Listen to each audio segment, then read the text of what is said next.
we not only ended the month of June, but we ended the second quarter, and we finished the first half of 2023.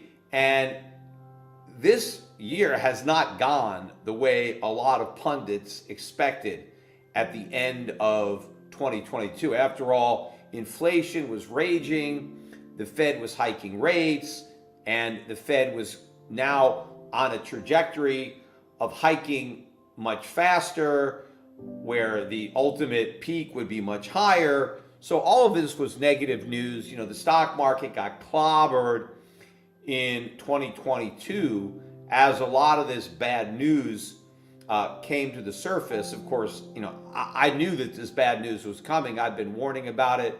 I knew that inflation wasn't transitory, that the Fed was sugarcoating it, and that rates would have to go a lot higher and stay higher for a lot longer. And more importantly, it wouldn't even work.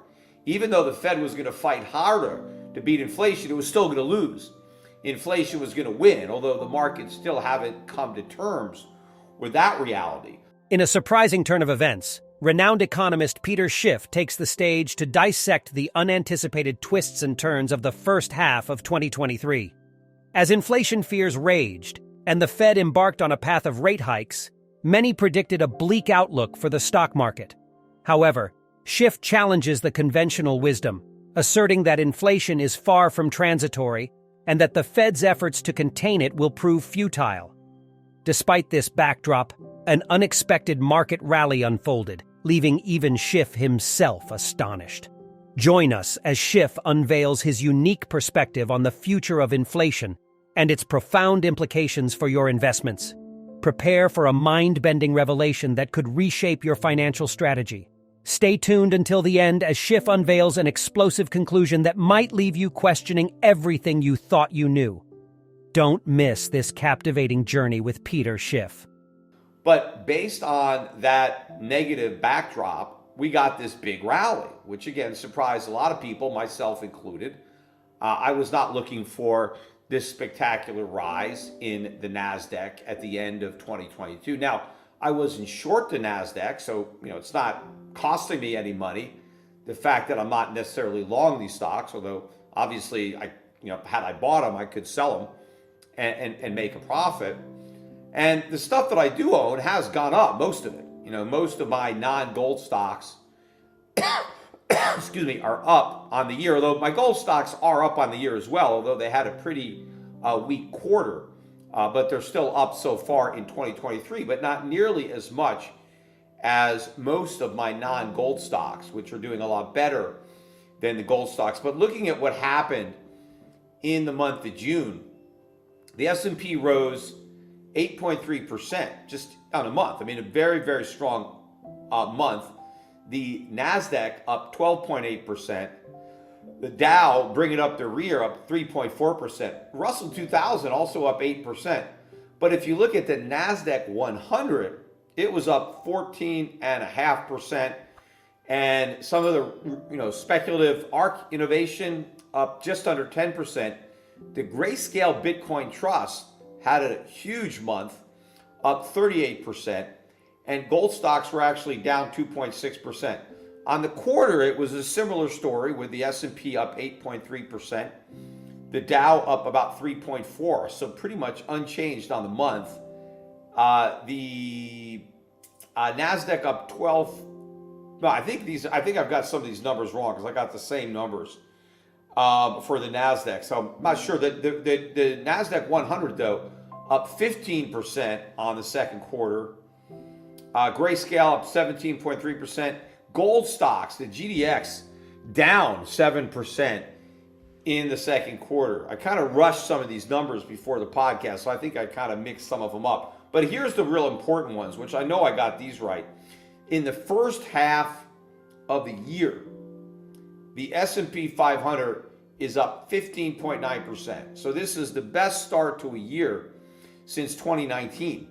And if you remember, or the best first half, it's not really the start of the year, it's the whole half is over. But what happened in 2019? Well, that's the year the Fed started cutting rates. It surprised everybody by cutting rates. And if you remember, I predicted those rate cuts because towards the end of 2018, when everybody expected the Fed to keep hiking in 2019, I predicted that the next move would be a cut.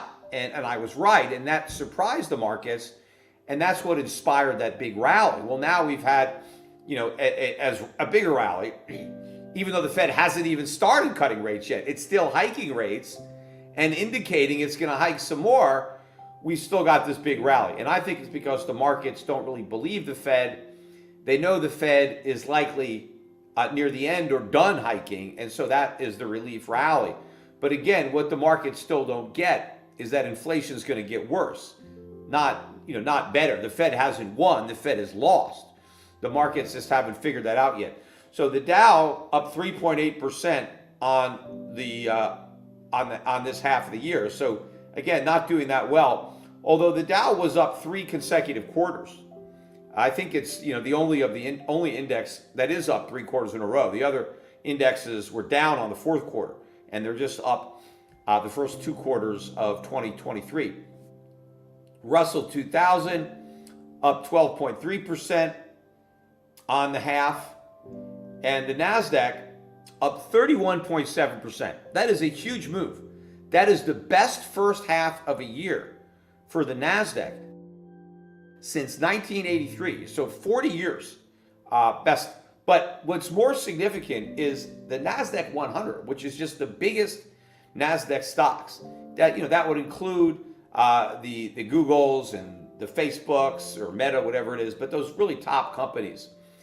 That was up 39% for the first half of the year. That's the best showing ever for the Nasdaq 100. The Grayscale Bitcoin Trust up 130%, more than double on the year. But even though it's up 130% on the year, it's still down 67% from its peak. So that really puts the rally in perspective. Shows you how much that trust went down, even with that big gain. The same type of story for the Cathie Wood's ARK Innovation ETF. That's up 42% first half of this year. But it's still down 72.4% from its peak. Now, I think these are all bear market rallies. I think that, yes, there were a lot of shorts in the market that got caught, that have been covering. I think this AI narrative kind of came out of left field. Nobody was really talking about this at the end of 2022. It kind of gathered a lot of momentum in the second half of this year. And so that kind of lit a fire underneath a lot of these big cap tech names that were already going up because of short covering and the fact that the markets were starting to price in the rate cuts, even though we're not even near them yet, or we haven't had the Fed concede them. The markets have gotten ahead of the Fed, but we've had a lot of acceleration. But all the economic news really has been bad. I mean, we've had a little bit of good news. I mean, the employment numbers continue to surprise on the upside. But again, I think this is all very superficial. We continue to get a lot of weak economic data on the week. I pulled up a couple of the lowlights. Dallas Fed manufacturing survey. This is for June. Another negative number. Not quite as negative as the previous month at minus 29.1, but still minus 23.2. That's a big negative number. And the production index got worse. It went from minus 1.3 in May to minus 4.2 in June. Excuse me, I still got this cough. Personal income and spending numbers. And again, remember, these are not adjusted for inflation. Personal income up 0.4, spending up just 0.1. And in fact, they revised down the spending from April. This is a May number, from up 0.8 to up 0.6. And so these were disappointing numbers on spending. And again, these numbers are not adjusted for inflation. As we reach the end of this captivating exploration into current economic events, I hope you've gained valuable insights into the ever-evolving financial landscape. Remember, Staying informed about the latest economic developments is crucial in today's interconnected world.